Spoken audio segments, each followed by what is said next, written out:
Irmãos, aqueles que quiserem se levantar para tomar uma água e voltar rápido, vão, que é para não estar se levantando e indo tomar água na hora da pregação, amém? Vocês têm alguns minutos aí.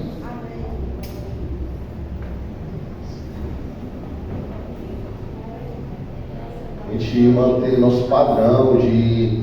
A gente sempre percebe, já tempos de igreja que eu percebo isso, que parece que quando o pastor vem para a pregação ou o irmão vem pregar, desperta nos irmãos uma sede, uma ida no banheiro. Então, vocês têm esse momento para ir agora e voltar logo para a gente estar nos preparando para a palavra. Enquanto isso, aqueles que continuam aqui no templo, abra sua Bíblia lá em 2 Timóteo. Estava analisando assim a curto prazo.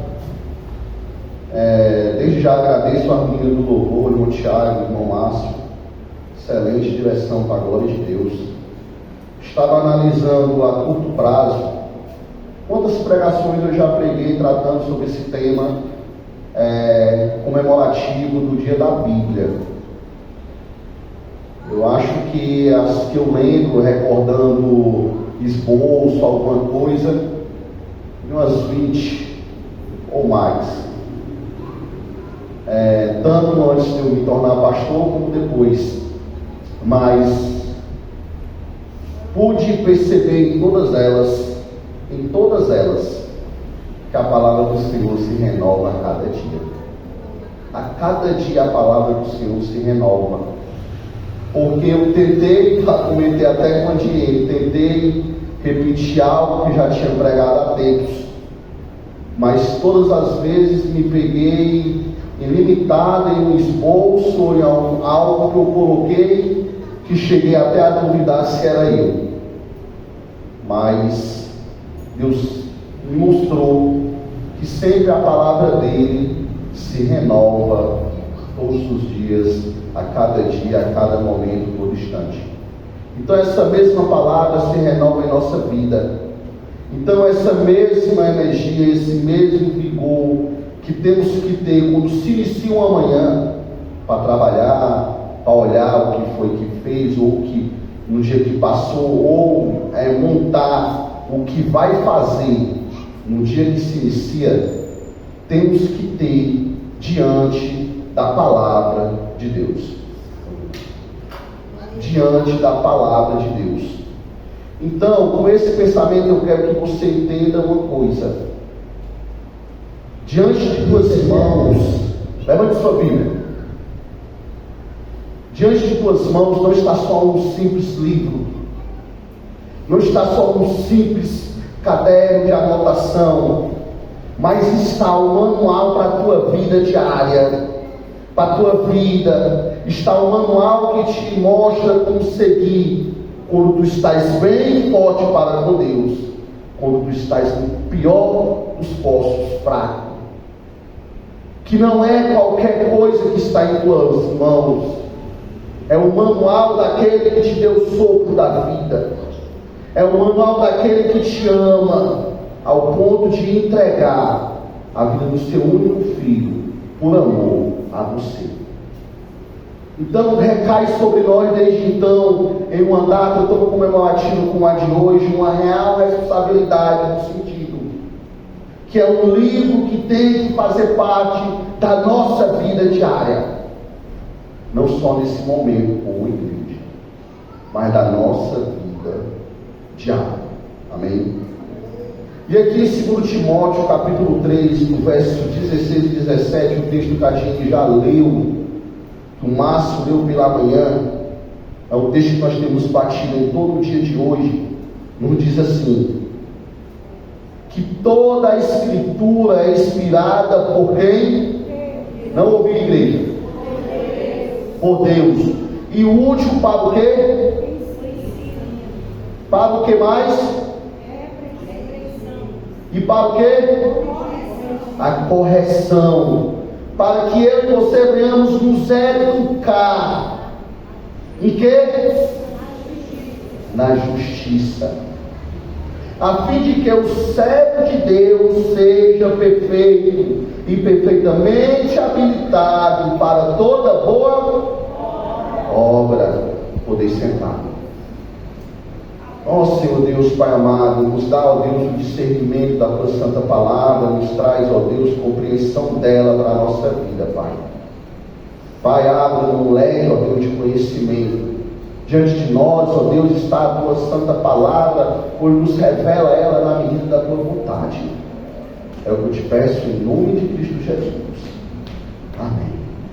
Então, meu irmão, aqui nós acabamos de entender que para o crente ela é o que corrige, é o que educa, é o que ensina. Para o servo, ela é a arma que usamos. Para o profissional, ela é o material que usamos. Para o servo, para o crente, ela tem que ser o coração que pulsa o sangue e a ação do Espírito Santo em nossa vida. Então, quando ela te corrigir, chore e aceite. E entenda que ela também vai te ensinar. Quando ela te corrigir, receba e pratique. Pratique aquilo que ela está te ensinando. Muitas vezes nos pegamos aconselhando pessoas até descrentes e dizendo que a tua falta de coisas boas na tua vida, a tua fragilidade, a tua limitação é a falta de Deus, a falta da palavra de Deus na tua vida. E a pessoa olha e diz: tudo teu é a Bíblia, tudo teu é Deus. Nem sempre é Deus. Não, tudo é Ele, tudo é por meio dEle, tudo é para Ele. Ela é o coração que pulsa, e tem que pulsar o sangue que o Espírito Santo de Deus move em nosso ser para nos aquecer. A Bíblia é a palavra de Deus, é a autoridade dela, da Bíblia, vem por ser a palavra de Deus. Poderia ser apresentados muitos argumentos racionais a favor da autoridade da Bíblia, mas em uma análise plena, aceitamos a autoridade que se baseamos pela fé. A fé que temos que ter em Deus é o que nos faz entender que ela é o manual que pulsa o nosso sangue. Consideramos a Bíblia como a palavra de Deus a reclamar para si a própria autoridade decisiva e divina. Nada obstante que nela depositemos toda a confiança, aceitando essa palavra, é a autoridade que nela implica, na própria Bíblia, que se trata de uma mensagem diretamente ortogada por Deus. E então, quando ela é usada, é Deus falando. Não aceite que ninguém venha te apresentar outro livro, por mais que tenha sido escrito pelo autor excepcional, mas a autoridade e o peso que ela tem que ter em nossa vida é única. É única. Dizer, por exemplo, que Moisés recebeu de Deus não só as tábuas da lei, mas ainda outras recomendações relativas à manutenção do tabernáculo, ou sobre os cuidados a ter com o povo de Israel. Não foi só simplesmente as tábuas da lei, mas foi uma conduta para uma vida, tanto os costumes, como os rituais, como o que deveria fazer, tudo foi entregue naquele dia. E também era notória a insistência dos profetas em afirmarem que não estão falando sobre eles mesmos, ou pregando não, mas se trata de uma mensagem recebida de Deus. Não é deles, não é para eles, mas é para Ele, por Ele são todas as coisas. Jesus Cristo falou com autoridade porque tinha a consciência de agir como Filho eterno de Deus, e não apenas como qualquer outro ou um pregador vulgar, mas porque ele falava, porque ele sabia que ele tinha autoridade para falar, porque ele era Filho de Deus.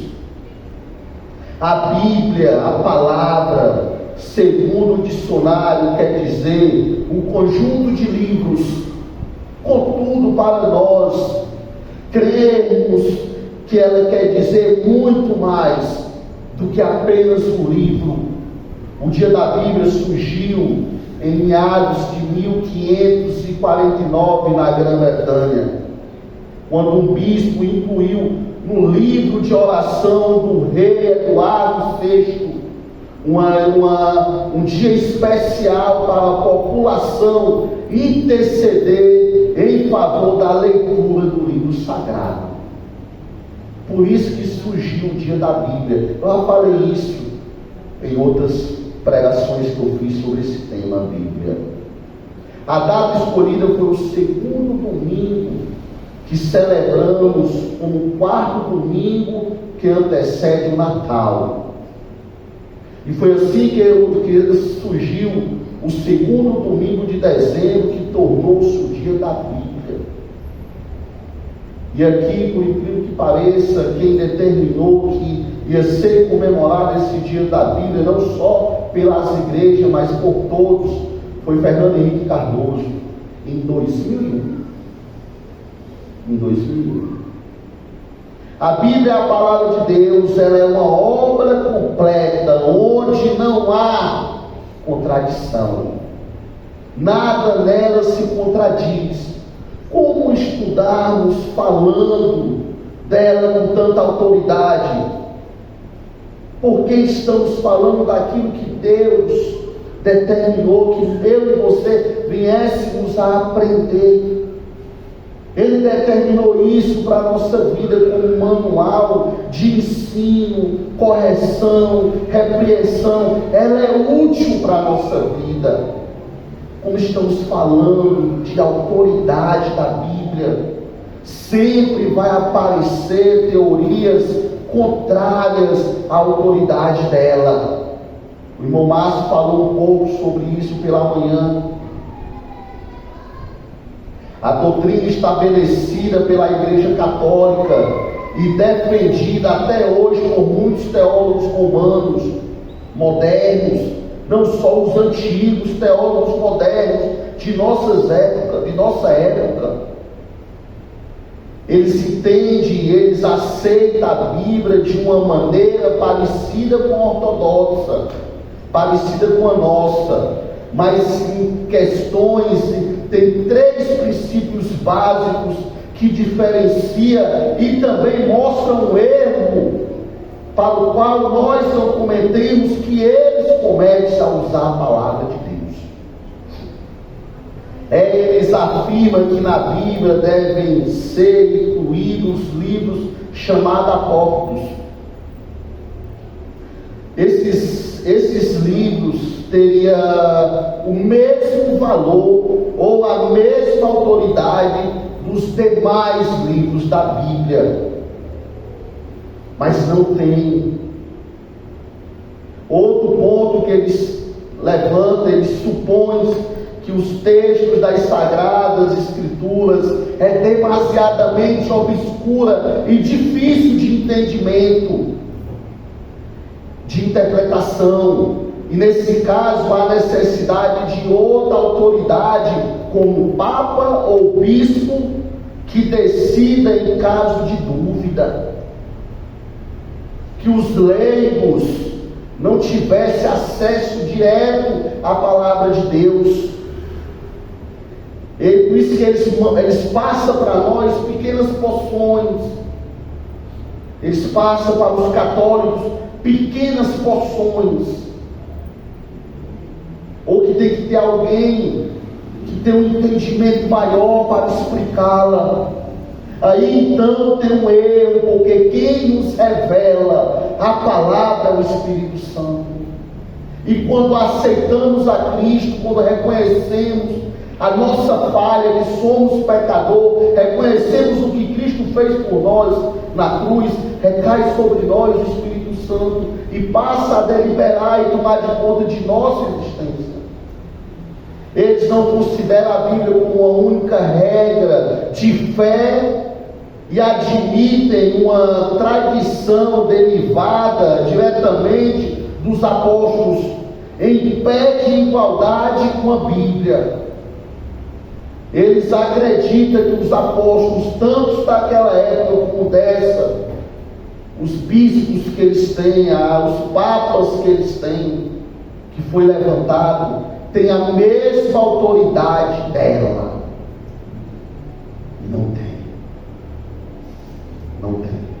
A Bíblia tem o peso da autoridade da palavra divina, da palavra de Deus.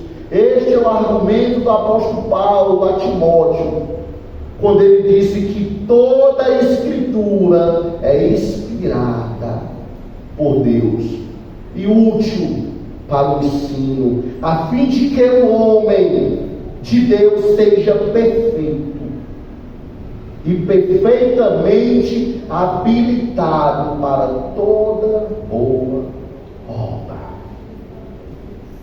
Essa palavrinha habilitado já é uma palavra que faz parte de nossa vida diária. Quando a gente temos a nossa habilitação para dirigir, é porque os órgãos públicos percebem que nós temos habilidade para estar onde? No trânsito. Então, diante da palavra de Deus, quando Paulo falou para Timóteo que toda a Escritura é inspirada para que o homem de Deus seja perfeito e perfeitamente habilitado para toda boa obra, é que ela nos habilita a defender, a lutar, a protestar pela nossa fé. Pela nossa fé. Paulo, numa única sentença, ele afirma de forma clara e inquestionável a autoridade das Escrituras. Deixa que ela já está treinando para compartilhar a escola aqui. Então, Paulo, em uma única frase, ele deixa bem claro a inquestionável autoridade dela, das Escrituras. João Calvino, um homem de Deus, em um de seus raciocínios, ao comentar esse trecho das Escrituras, para confirmar, fortalecer a autoridade da palavra, Paulo ensina que ela, a palavra, é inspirada por Deus, e por isso que Calvino falou: eis aqui, escute isso, eis aqui o princípio que distingue a nossa religião de todas as demais, porque entendemos que ela é a palavra de Deus e tem uma autoridade.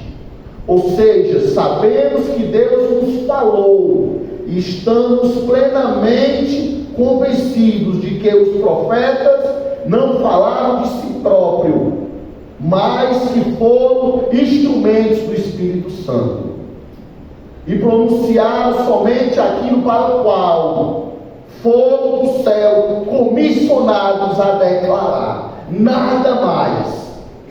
Nada mais. A palavra inspiração aparece apenas em 2 textos da palavra de Deus. Um deles é aqui, em 2 Timóteo 3,16. E a outra é em Jó. Abra sua Bíblia para acompanhar junto comigo. Em Jó 32, verso 8.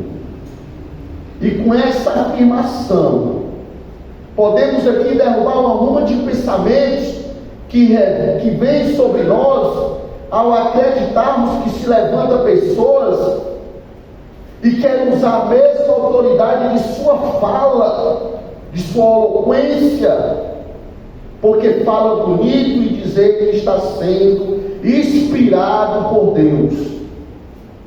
Ou muitas vezes usar dessa autoridade para dizer: Deus manda eu te dizer. E muitas vezes desequilibra uma vida inteira. Porque muitas vezes nós, sem discernimento, acreditamos. Temos que analisar como está a vida daquela pessoa que vem te falar de Deus. Será que essa pessoa está mesmo habilitada para te dar uma resposta daquilo que tu veio pedindo a Deus em oração? Será que aquela pessoa verdadeiramente está habilitada para te falar de Deus? Ou ser usado como boca de Deus para te falar algo? Aqui em Jó 32, como diz assim: na verdade há um espírito no homem. Estão comigo, igreja? 32:8. Na verdade há um espírito no homem, um sopro, ou em algumas traduções, a inspiração do Todo-Poderoso, que lhes dá entendimento, ou faz entendido. Em algumas traduções, ou está sopro, ou inspiração, que lhe traz, o poderoso lhe dá o entendimento, ou lhe faz entendido, que dá no mesmo sentido. Mas a palavra-chave dessa passagem é que quem te dá o poder de falar é o Todo-Poderoso. Não é o homem, é o Todo-Poderoso. É Ele que te habilita, é Ele que te capacita, é Ele que autentica esta palavra em tua vida. É Ele.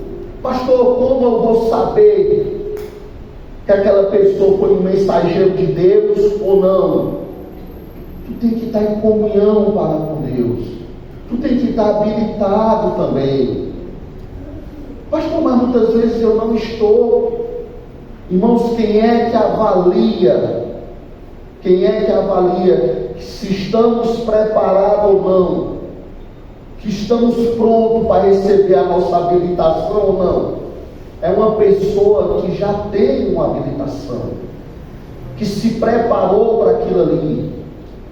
Se for botar em termos de órgão público, aqui é o Detran. Você passa pela autoescola, e essa autoescola nossa é aonde? É na igreja, é na escola bíblica. Você passa por essa autoescola, aí se prepara para poder o quê? Fazer um teste. E o teste é o quê? É a comunhão com os irmãos, com Deus, com a igreja. Aí tu passa por tudo isso, vai ser provado. O que é a aprovação? É as nossas lutas pessoais, que vai nos aproximar de Deus. Aí tu passa por isso, vai para uma prova.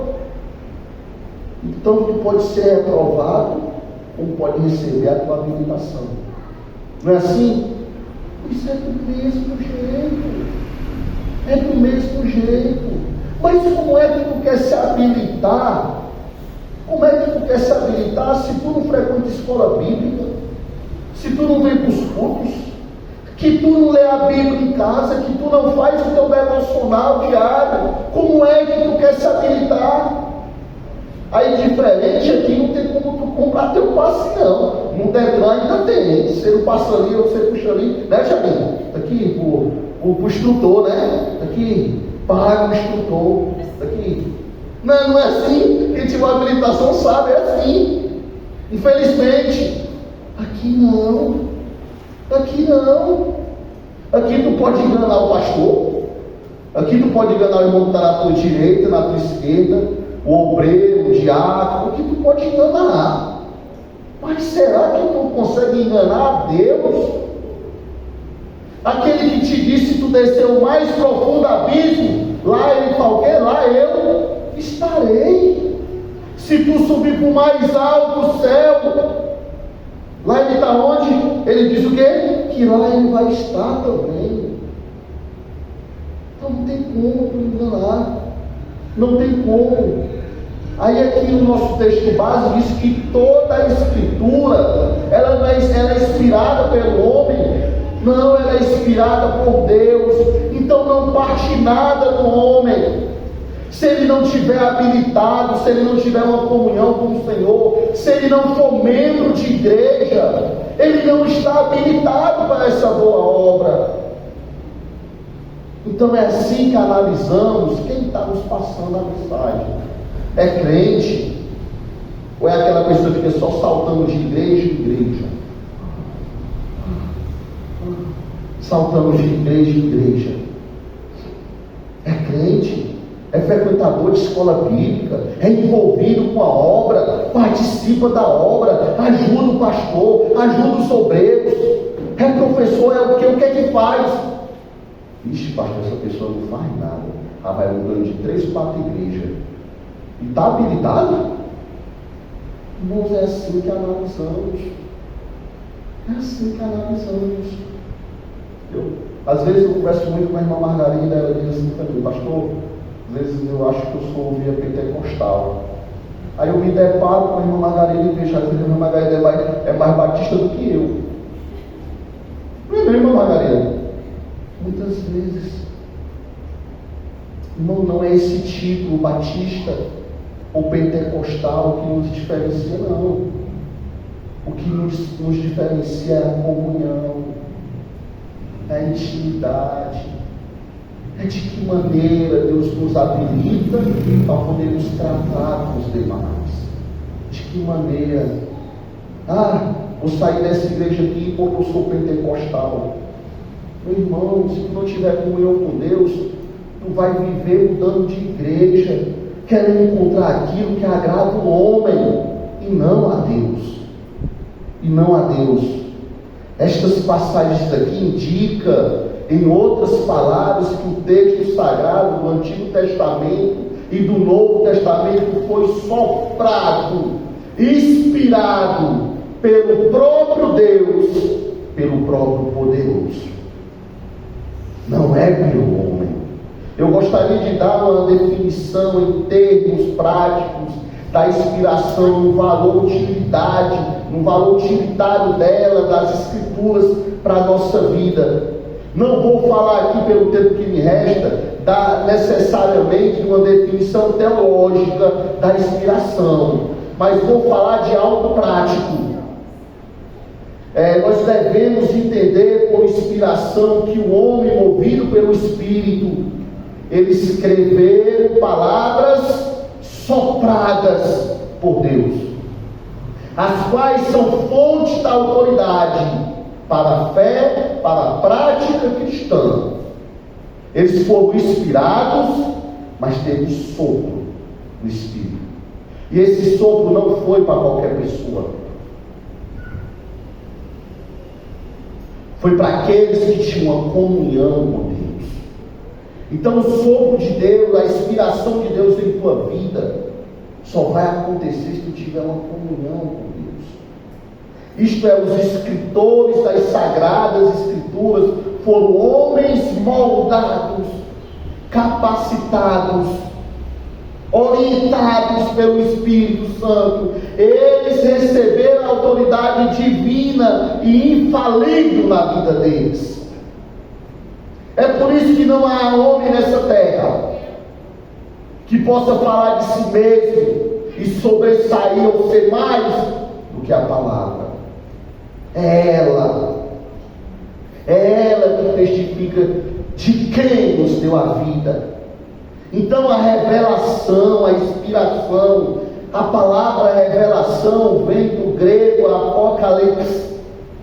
Apocalipse, no original, que significa literalmente o ato de desvendar alguma coisa oculta, para que possa ser vista e reconhecida como ela é.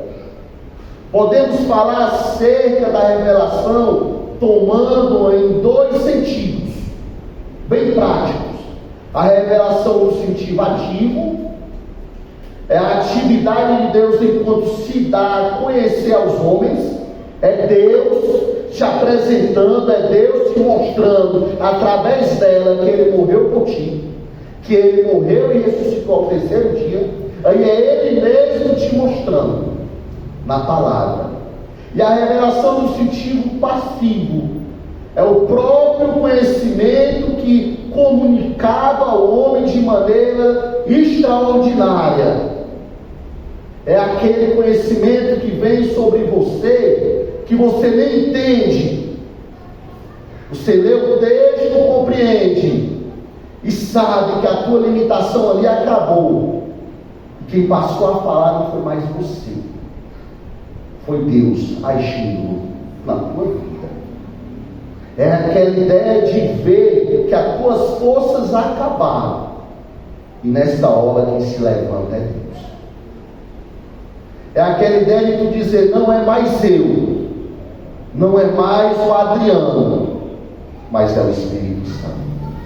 A história de Israel como nação, a sua religião, bem como a igreja, foi um resultado evidente da revelação divina. Vimos referências abundantes e revelações de Deus nas páginas das Escrituras que nos mostram que Deus, quando Ele quer, Ele fala.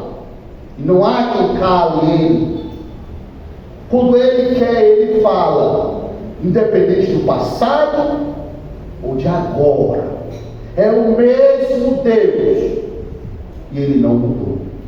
Quando Ele quer curar, Ele cura. Quando Ele quer libertar, Ele liberta. Quando Ele quer ressuscitar e restaurar, Ele vai fazer. Porque não tem quem o cale, não tem quem o segure. Ele é o Deus, Ele é o Todo-Poderoso. Deus, Ele revelou-se também na aliança efetuada com Abraão.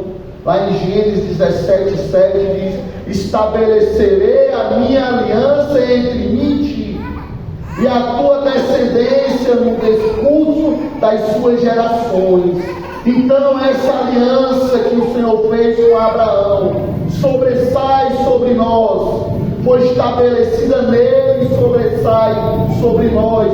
Essa aliança que nos dá livre acesso a Deus. Deus de Israel e a sua lei. Também lá em Êxodo, capítulo 20, verso 22. Então disse o Senhor a Moisés: assim dirás aos teus filhos de Israel: vistes que dos céus eu vos falei. Quando Ele quer falar, não tem que o calo.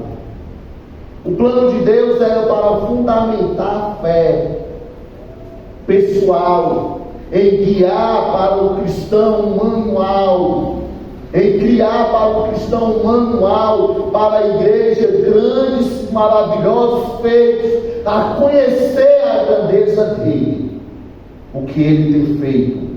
A Bíblia é um livro completo no sentido de revelar Deus aos homens, de nos mostrar quem Ele é. Não precisa, irmãos, que ninguém venha te dizer o que Deus quer para a tua vida, se tu tem habilitado, se tu é habilitado e tem uma comunhão para com Deus. Mas que isso também não te limite de entender que quando for para te corrigir, Deus vai levantar alguém, independente de ser o teu pastor, de ser o teu esposo, teu filho, teu amigo. Mas se o Senhor Deus quiser, Ele vai levantar alguém para te corrigir, porque é nela, é ela que nos diz, é ela nos corrige do nosso erro e da nossa culpa. É ela. O que diferencia a Bíblia de qualquer outro livro é a sua inspiração divina. A diferença entre revelação e inspiração. Revelação Deus dá a conhecer ao escritor coisas desconhecidas e que por si só o homem não poderia conhecer. É aquela ação divina, Ele que te revela. Ele te revela. Inspiração é o Espírito Santo, age como sopro sobre os escritores, capacitando-os a receber, a transmitir a mensagem divina, sem mistura nem erro. Quem te vê Deus falando através do pastor, através do obreiro, é inspiração ou revelação? É inspiração, porque a revelação está aqui. Ele já nos revelou. Ele já nos revelou tudo. Agora Ele nos usa, inspirado pelo Espírito Santo, a conduzir a Santa Igreja do Senhor. E quando nós não temos essa inspiração, quando nós não temos essa habilidade, quando não estamos habilitados, quando não temos essa comunhão, é onde muitas igrejas desanimam.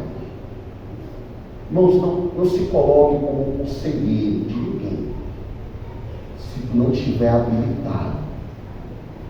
Não te coloque como conselheiro de ninguém, se tu não estiver preparado. Não te coloca, porque maior cobrança haverá sobre ti quando tu almeja aquilo que não é para ti. Maior cobrança haverá sobre você. Pastor, mas eu quero. Pastor, eu percebo que eu tenho um dom de estar aconselhando, conversando. Então te prepara. Então te prepara. Os melhores guerreiros em uma guerra é aqueles que são os primeiros a morrer, ou é aqueles que mais vai matar, que não deixa de ser um prejuízo para a sua vida, ou é aqueles que têm que estar à frente de guerra. Então, se tu tem esse pensamento, pastor, eu percebo que eu tenho esse dom de aconselhar, de conversar, então te prepara, porque maior cobrança haverá sobre você. Então se habilita, seja membro de igreja, não fique oscilando, seja frequentador de escola bíblica, frequentador dos cultos e praticante da palavra na tua vida diária. Tua comunhão com Deus, ela não pode oscilar, ela tem que estar aqui para refletir aqui, ela tem que estar aqui para refletir aqui. Ela estando aqui, ela te leva o mais alto. Então não se bote como conselheiro. Se você não quiser, maior cobrança recai sobre ti. Eu já falei outras vezes de uma pessoa que, por aconselhar errado, uma pessoa, ela morava fora do exterior, casou-se lá, aí ganhou visto a vida toda morando na Europa. Do nada o marido chegou em casa um dia e pediu divórcio. Não quero mais, não dá mais. Claro, é evidente que vinha aquele casamento desgastado. Resumindo a história, ela voltou para cá para o Brasil, ficou na casa com a irmã, vamos para a igreja, levou ela para a igreja. Ela estava por um período de depressão terrível, por tudo que vinha acontecendo. A vida dela mudou da noite para o dia, não para melhor, mas para pior. A pessoa estava ficando mais fragilizada, oprimida, deprimida.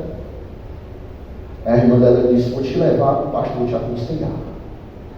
Levou ela lá para o pastor, na casa dele.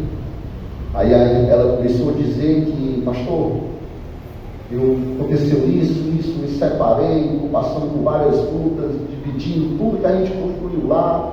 Só que eu não quero dinheiro nenhum, não quero nada que construímos lá. Eu quero é ele. Eu quero meu marido, eu quero restituir meu casamento. Pastor, eu estou tão pilhado com isso que eu escuto vozes. Às vezes escuto ele me chamando para nós voltar. Às vezes escuto o celular tocando, corro, penso que é ele, não é. aquela oscilação. Aí o pastor olhou para ela: não, irmão, então aí não é mais comigo não, aí é psiquiatra. Está ouvindo vozes? Não é mais comigo não, irmão. Está aqui, procura o CAPS. Procura o CAPS. Ela saiu de lá desnorteada. Foi bater lá naquele hospital da Messejana. Aí lá custou ser atendida, aí deu aquela crise que todo mundo dá quando está querendo ser atendido em um hospital. Tá, a mulher com camisa de força, deitava numa maca, levava para dentro, no instante ela foi atendida, ficou lá internada. Tome remédio.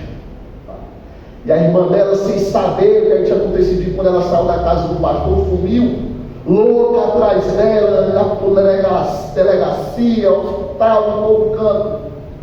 Aí quando perguntou o pastor disse assim: não, eu conversei com ela, a gente chorou, aí eu falei que ela estava escutando voz, mandei ela procurar um psiquiatra. Aí a irmã foi bater lá no hospital. Chegou lá, ela estava internada já há 3, 4 dias, amarrada em uma maca, que com toda vida que tentava tornar: toma remédio, toma remédio. Meus irmãos, está vendo o peso do aconselhamento, o peso de se colocar como conselheiro? Pastor, ela não estava louca mesmo não, ouvi voz. Meu irmão, como estava a vida dela espiritual? Será que não era comum ela ouvir vozes? Às vezes nós estamos lúcidos bem. Me chamou. Gente, me chamou, não é assim, gente? Acontece. A irmã fez um escandulário para ficar com ela lá dentro. Aí o cara vinha dar um remédio, ela dizia: não, pode deixar que eu dou. Aí rebolava, não deu mais nenhum remédio a ela. Ela ainda passou 3 dias topada. Quando ela tomou, aí viu a irmã dela, abraçou, a irmã dela abraçou ela, e ela falou: meu irmão, foi que houve, explicou para ela. Resumindo, meu irmão, quando ela falou de tomar todos os remédios, saiu de lá e disse que ainda foi violentada todos os dias que ela estava lá pelo enfermeiro. Ela disse que via. A irmã levou à frente, o enfermeiro foi preso. Várias pessoas com as mesmas acusações, que ele dopava e estuprava as mulheres.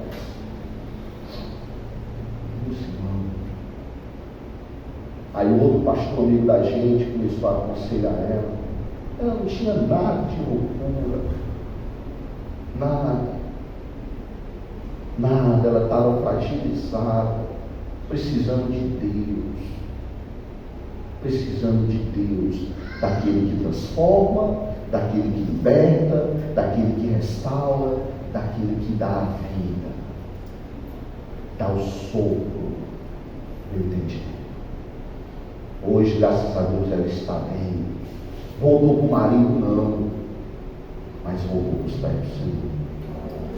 Entende que é Ele, é para Ele que são todas as coisas, é a Ele.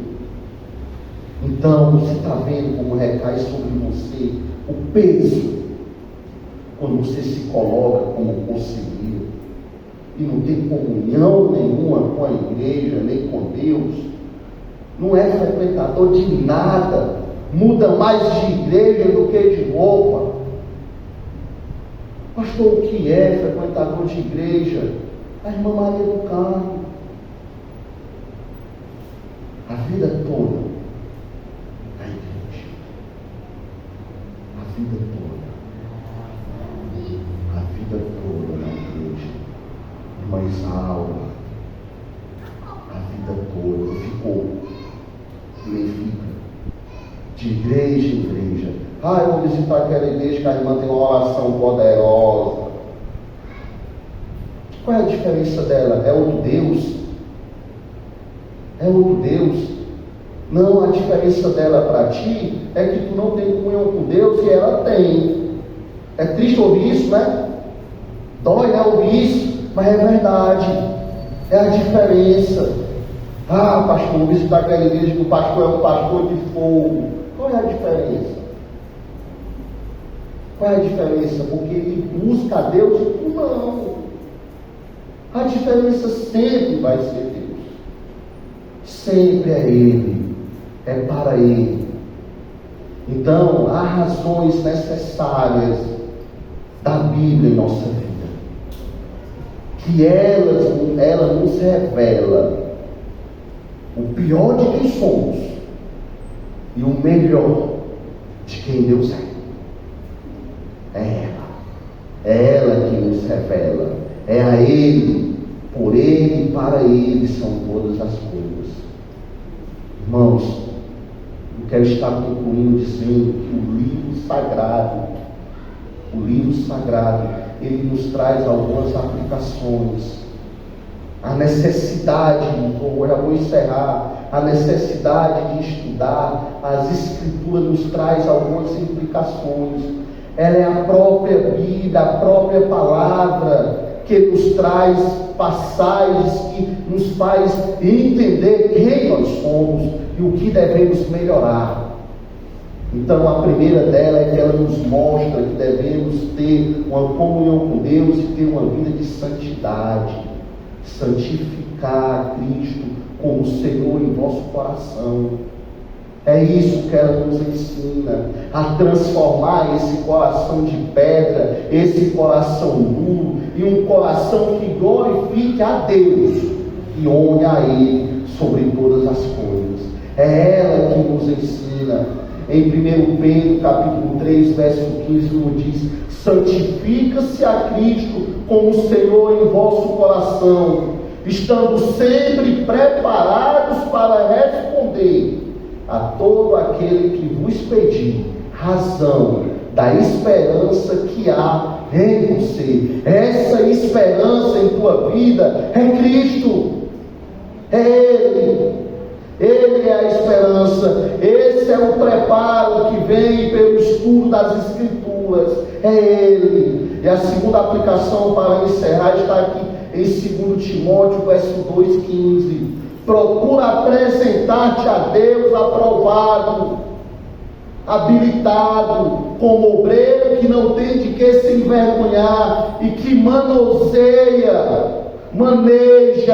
bem a palavra da verdade.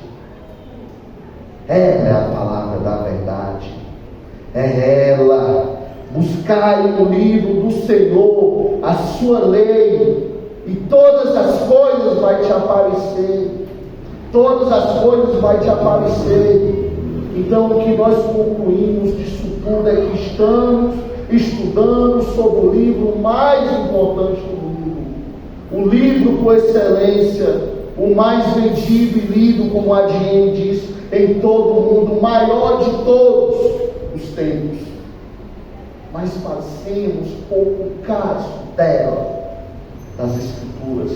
Falamos das Escrituras sagradas, ela é um manancial de bênção para a nossa vida, para todas as pessoas, seja sábias, leigas, ricas, pobres, raças, tribos ou nações, não importa a língua, é a palavra de Deus que tem que vir sobre minha vida e sobre a tua vida. É a palavra de Deus que edifica. Todos podem ser abençoados e alcançados por este livro maravilhoso, na medida que nós, como mensageiros do Senhor, passamos a responsabilidade e o peso dela para pessoas necessitadas, sedentas de Deus, sedentas da transformação, sedentas de um encontro. Ela é o único manancial do crente na vida cristã, no trabalho, na vida secular, em toda a nossa existência. É ela, em nosso ser é ela.